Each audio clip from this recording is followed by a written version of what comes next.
This is Scott Spears, and all this week we're mourning the passing of a legendary actress, Ann B. Davis, better known as Alice the Maid, Alice Nelson on the hit TV series The Brady Bunch.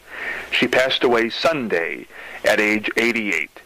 Joining us today is a dear friend, very close friend of Ann's, Bishop William Frey. Bishop Frey, how are you? I'm fine, thank you. Thank you.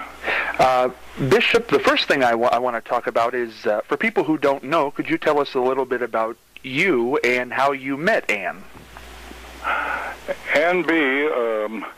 Came to visit us in Denver when I was serving as the Episcopal Bishop in Colorado back in the 70s, and we lived in a kind of extended family household community, a very informal kind of community with 4 generations of people living under the same roof. She was fascinated by that, and when she was between shows, she came to visit us in January of 1976, and after about a month or so decided she wanted to stay, and we thought that was great, so she's been a member of our family for 38 years. Bishop Frey, not that there is anything wrong with that, but why do you think somebody who had the financial ability to certainly be on her own and certainly the recognition to live anywhere she wanted would want to live in a communal area like this? I have no idea, except that she had experienced a kind of midlife reconversion, and the Lord and the church were the primary influences in her life. She was a very un-Hollywoodish sort of person, down to earth. What you see is what you get, and great sense of humor, very bright, very intelligent, and she just wanted to be closer to the fire, if you can put it that way. And so she moved into our community from a private house in Hollywood. She moved into a bedroom with 2 other single women who were part of our community and loved it. She participated in several aspects of ministry. Her favorite was our homeless shelter, where she volunteered a couple of times a week and was there washing dirty socks, getting to know the homeless people of Denver. Being that the Brady Bunch was such a gigantic hit, and as you say, this dates back to 1977, she came back to Hollywood and did some very popular things, the big screen adaptation of the Brady Bunch. She did a lot of Brady reunions. Was it hard for her to live in this community, come and go, back to Hollywood, come back, and then be known as Ann B. Davis, I'm sure, in that community? No, she just took it for granted. It was sort of routine for her. She would go out to Hollywood and do what she was supposed to do, learn her lines and hit her spots, and then come back home and go back to normal life. She was a very devoted Christian, and hold on just a second, I'm sorry. Oh, no problem. But I'll just let that ring. I don't know what else to do with it. Anyway, sorry for the airtime there, the empty airtime, but I think that'll stop ringing now. At least I hope so. There we go. But she had no problem with that. Denver was her home where we lived, and the various appearances, she'd do them very professionally, and do them quite well, and then come back home. That was all there was to it. There was no tug on her to recreate a, quote, Hollywood type of existence. She was just a real person.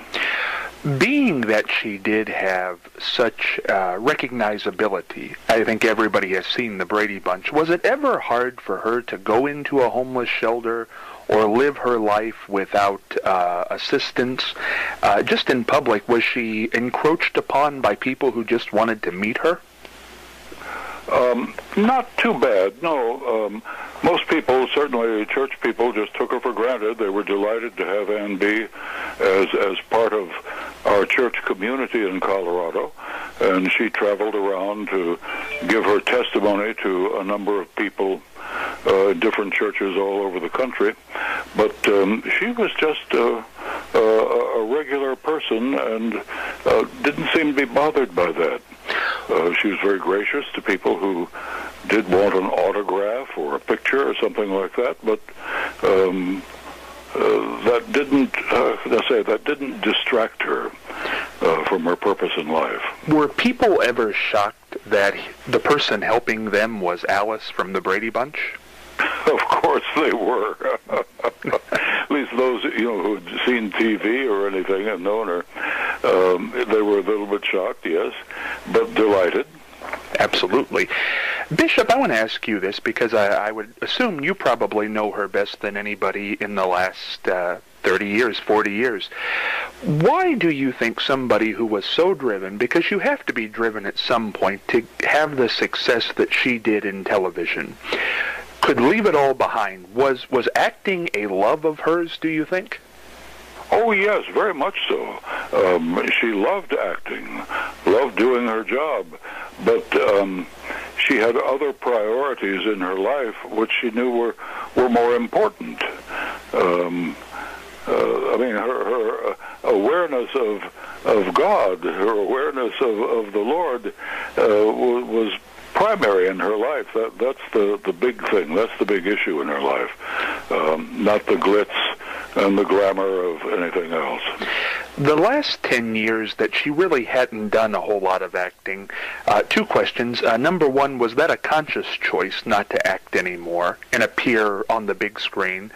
And what was her life like, just that she wasn't out in the public anymore? Well, the past 18 years when we've lived in San Antonio, she did do some periodic appearances on various shows and programs, but had no desire to go back into that as a full-time vocation. She had sort of ended on a high note in 1996 when she had been on the Broadway production of Crazy for You, a Gershwin musical. She loved that. That was great. And then I retired from running a small Episcopal seminary in Ambridge, Pennsylvania, and we retired to San Antonio, and she just settled down to normal life here with an occasional appearance on this, that, or the other.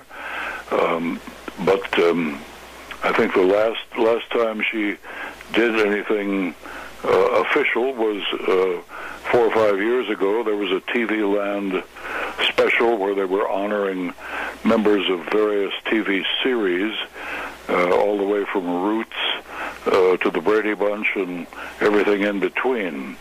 When she was introduced, she got a standing ovation for about 5 minutes, which really shocked her. I mean, these were the Hollywood people, the people she had worked with and so on, and they really loved her and gave her this marvelous standing ovation. She said a lot of people would say to her, "You helped raise me." And she had a stock reply. She would say, "And look how well you turned out." So that was kind of her swan song.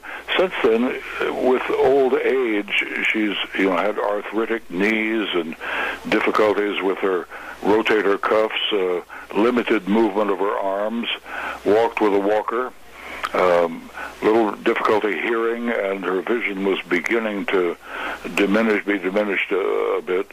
She just hasn't wanted to travel or do anything, and she's just routinely turned down all invitations to do interviews or guest appearances on this program or that.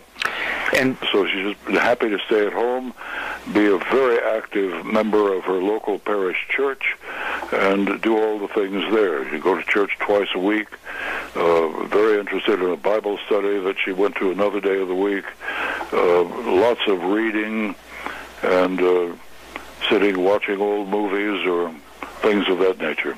And Bishop, for somebody of 88 years old, certainly not a youngster anymore, but I know she taped something for Florence Henderson's 80th birthday that I think aired earlier on this year. Nobody knew of any illness, and we learned that she had hit her head. What I mean, as much or as little as you'd like to talk about, had she been ill at all, or was this just... No, she had not been ill. In fact, Friday night she came to our bedroom to talk good night, and the next morning she had a routine hair appointment every Saturday morning, and the first word we got was when her hairstylist called and said, "She's not here, is she all right?"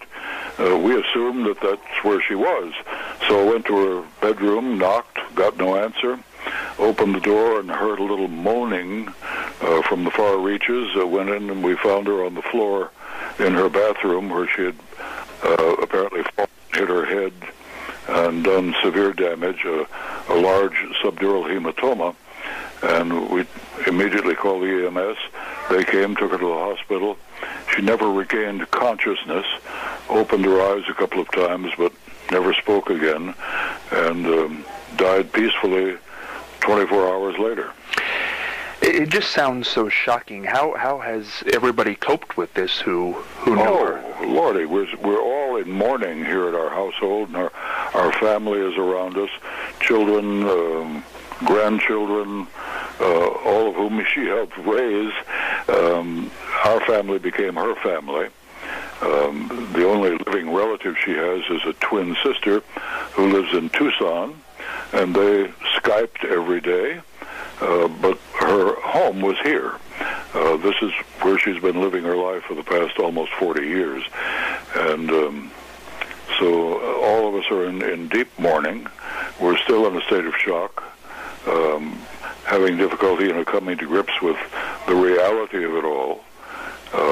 But she was just such a marvelous person to know, and just a great personality.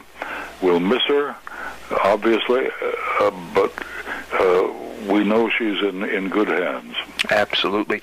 Obviously, people closely associate her with the Brady Bunch cast. Have any of them reached out since her passing? Yes, we've had a phone call from Maureen McCormick,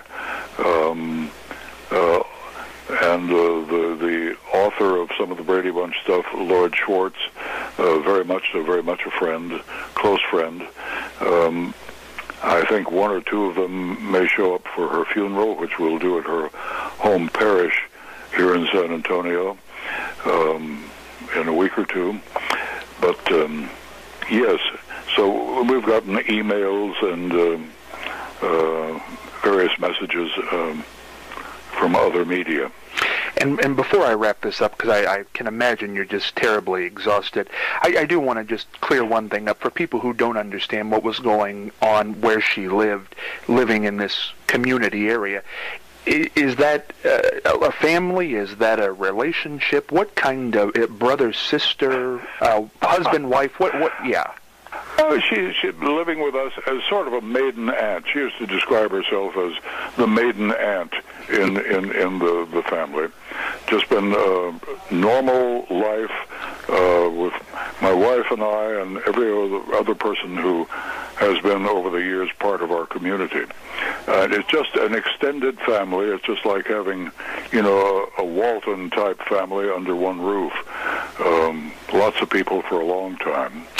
About 17 or 18 of us living together in Denver for many years, and then it got smaller as we got older and moved around the country. How are you going to remember her, Bishop Frey? Oh, Lordy, I'm going to remember her as one of the center points of our community life, of our family, a loving person, the genuine article. We all project images on celebrities and so on.